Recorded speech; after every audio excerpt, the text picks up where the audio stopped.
Assalamualaikum warahmatullahi wabarakatuh. Perkenalkan, kami dari kelompok 3 mata kuliah Rekayasa Perangkat Lunak. Di sini kami izin mempresentasikan hasil kerja kami terkait tugas terakhir, yaitu manajemen proyek 2, di mana di sini kita mengambil sistem informasi penjualan sate Taichan. Kita sendiri terdiri dari Saya Muhammad Fadil Munif. Di sini tugas individu saya yaitu skenario sistem dan workflow bisnis serta laporan. Adapun tools yang saya gunakan itu yang pertama ada Draw.io, yang kedua di Microsoft Word, yang ketiga ada Microsoft Excel atau Microsoft Project.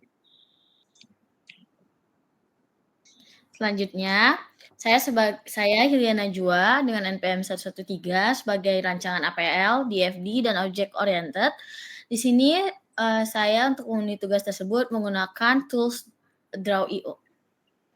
Saya Mandariza Pratiwi dengan NPM 127. Tugas individu saya itu layout sistem, interface dengan kaidah IMK, dan database. Tools yang saya gunakan itu adalah Figma. Dan yang terakhir, saya Rodi Hasan Alaidrus dengan NPM 98. Saya selaku nomor 4, yaitu tugas programming.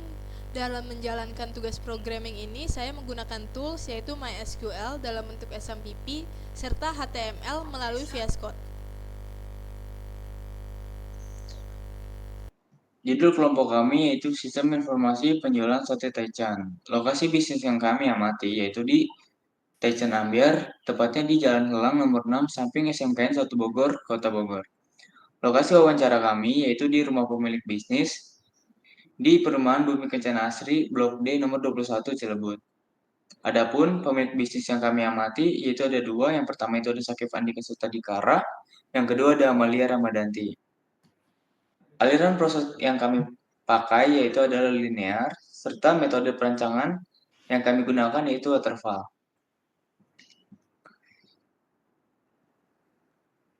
Estimasi pelaksanaan yang pertama itu ada komunikasi durasi 1 hari di tanggal 28 Februari sampai 28 Februari. Yang pertama itu ada 1.1 spesifikasi pengguna dengan melakukan wawancara kepada pihak yang ditunjuk. Durasi 1 hari di tanggal 28. Yang kedua itu ada perencanaan, analisa dan desain sistem. Durasinya 7 hari di tanggal 3 April sampai 11 April. 3 Maret. Ya maksudnya Maret, maaf. Nah, ya, di 2.1 membuat arsitektur perangkat lunak durasi 1 hari di tanggal 3 Maret sampai tanggal 3 Maret lagi. Di 2.2 ada membuat use case diagram durasi 1 hari di tanggal 4 Maret. Di 2.3 ada membuat activity diagram dan sequence diagram. Durasinya itu 2 hari di tanggal 5 Maret sampai tanggal 6 Maret. Selanjutnya di 2.4 membuat class diagram dan IRD.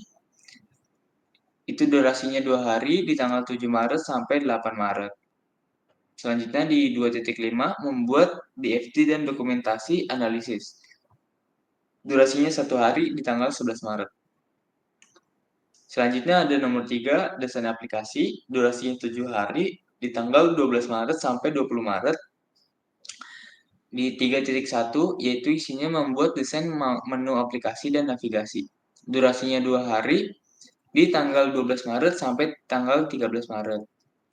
Selanjutnya ada 3.2 membuat desain form entry 1 hari di tanggal 14 Maret. Selanjutnya di 3.3 membuat desain tampilan utama di tanggal 16 Maret. Selanjutnya ada di membuat desain report durasi 1 hari di tanggal 18 Maret. Selanjutnya 3.5 membuat desain aplikasi durasi 1 hari di tanggal 19 Maret. Yang terakhir ada 3.6 dokumentasi desain aplikasi durasi 1 hari di tanggal 20 Maret. Selanjutnya ada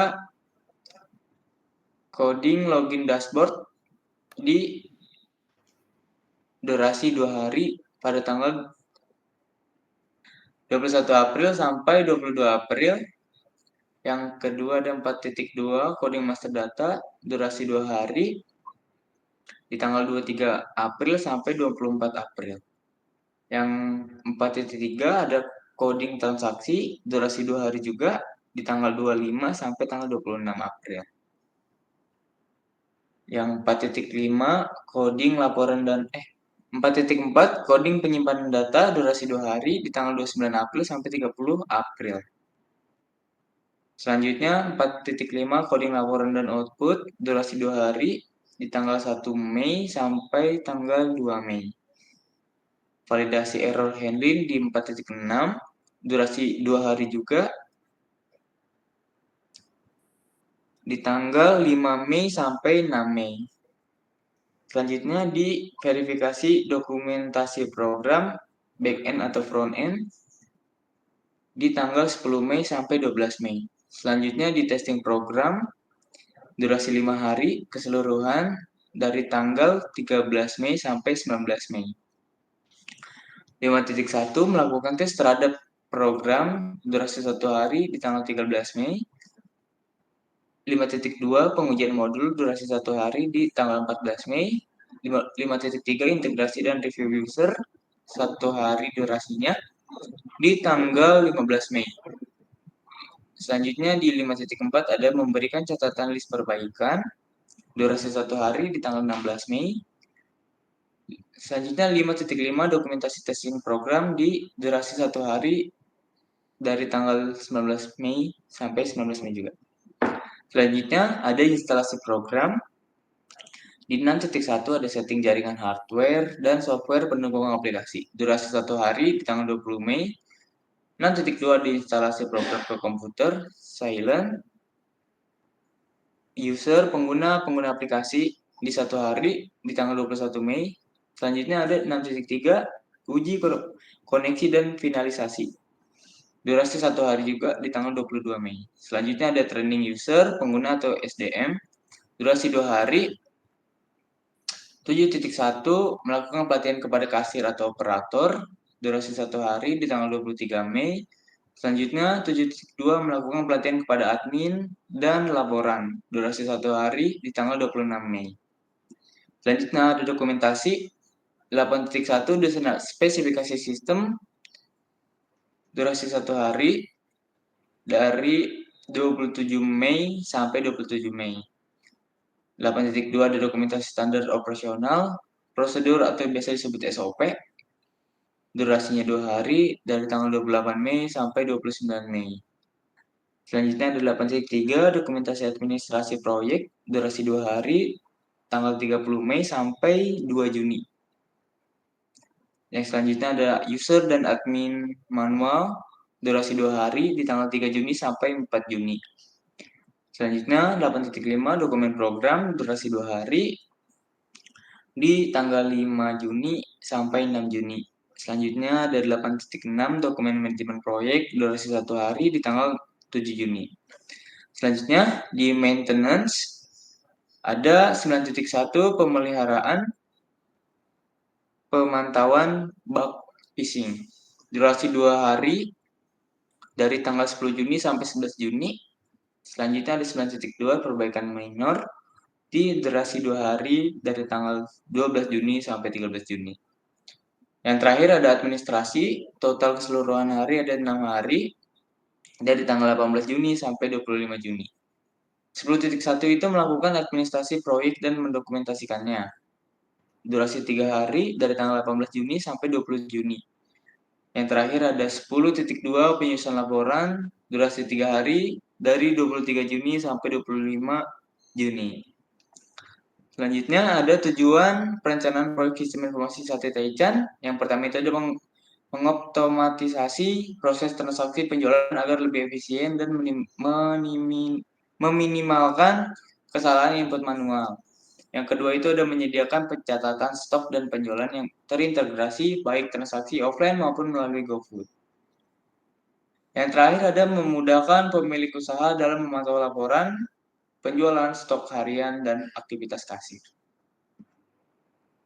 Yang keempat ada mengurangi risiko kehilangan data penjualan karena semua transaksi tercatat dalam sistem database. Yang terakhir ada meningkatkan pelayanan pelanggan karena sistem memungkinkan pencatatan transaksi lebih cepat dan akurat. Selanjutnya ada sumber daya pelaksanaan proyek, pembuatan PL sistem informasi penjualan sate taichan. Yang pertama itu ada skenario sistem 1 orang.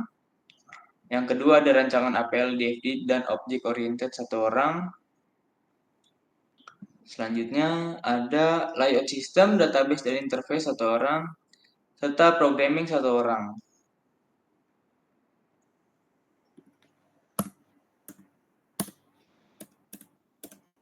Yang kelima itu ada estimasi proyek lunak metode LOC yang akan dibawakan oleh teman saya.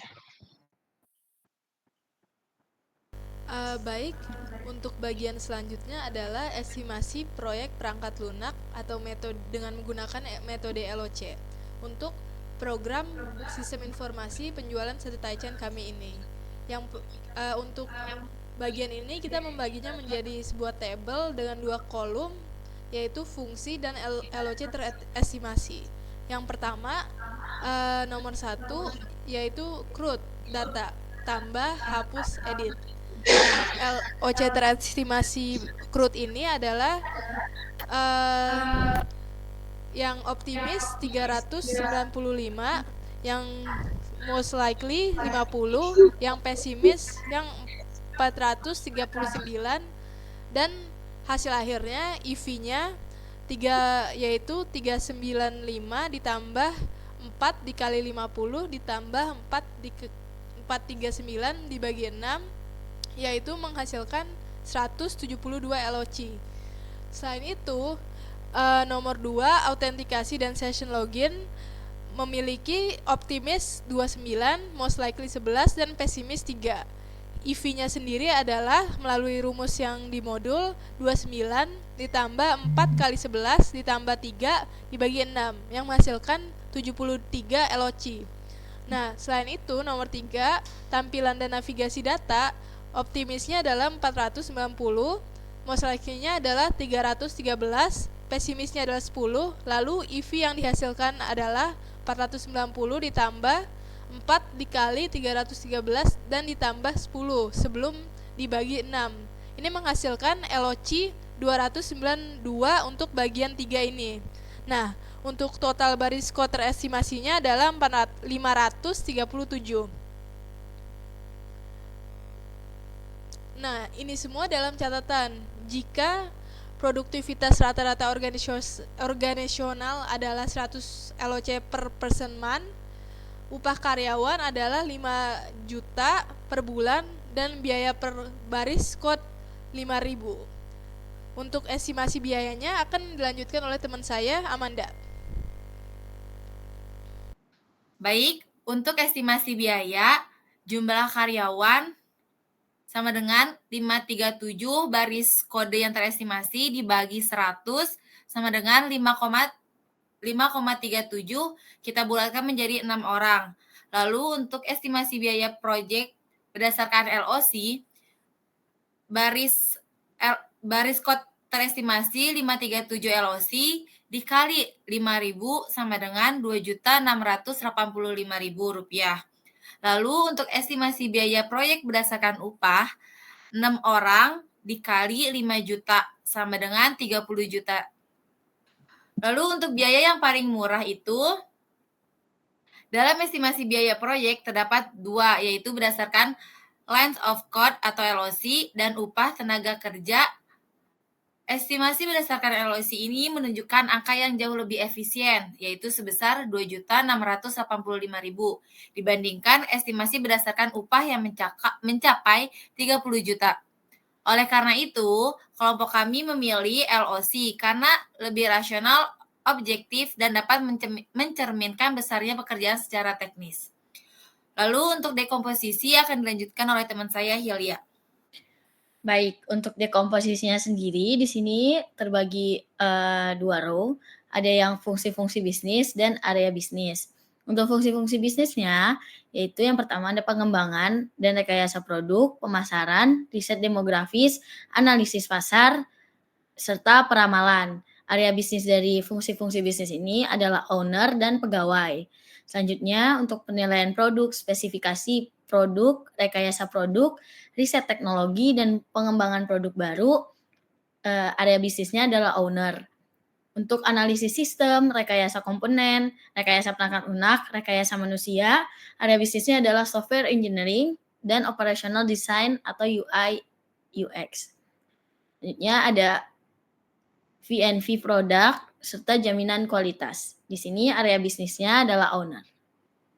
Selanjutnya analisa pasar akan dilanjutkan oleh teman saya Amanda. Baik, untuk analisa pasar, yang pertama itu mengumpulkan data pada semua installator.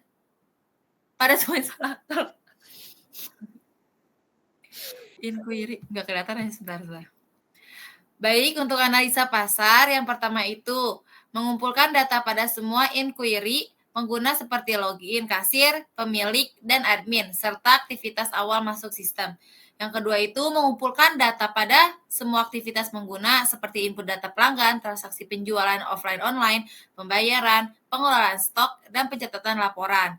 Lalu yang ketiga menganalisis data pengguna fitur seperti fitur yang paling sering diakses, penjualan offline dan online. Yang keempat, mengembangkan profil pengguna berdasarkan peran. Yang pertama itu perannya ada kasir, sering menggunakan fitur transaksi dan pembayaran. Lalu untuk admin, aktif pada pengelolaan data produk, stok pelanggan. Lalu untuk owner, lebih sering membuka fitur laporan dan overview penjualan. Yang selanjutnya, membandingkan profil pengguna dengan data demografis pelanggan, misalnya dari data pelanggan GoFood dan offline, dari usia muda, mahasiswa, pekerja kantoran. Lalu untuk selanjutnya, mempelajari tren pengguna fitur, seperti fitur penjualan online lebih sering digunakan pada malam hari, stok tidak sinkron, login lambat saat jam sibuk, metode pembayaran terbanyak tunai dan GoPay. Lalu selanjutnya itu membangun kelompok fokus dari pengguna sistem, kasir, dan owner untuk menentukan penyajian data yang paling membantu seperti grafik, penjualan mingguan, daftar menu terlaris, dan stok terendah.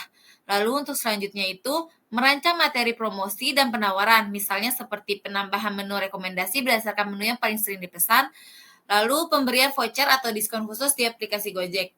Untuk selanjutnya, menguji efektivitas fitur dalam mockup seperti penggunaan sistem kasir offline versus online, efektivitas halaman pembayaran offline, dan dashboard admin. Dalam mempermudah kerja pengguna, penyaringan fitur yang paling jarang digunakan dan berpotensi dihapus atau dioptimalkan. Lalu untuk yang terakhir, mengakhiri pendekatan fitur yang tidak efektif.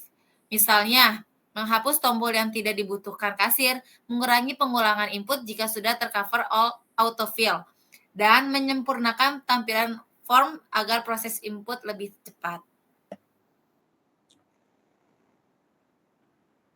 Baik, untuk penutup akan dilanjutkan oleh Hilya.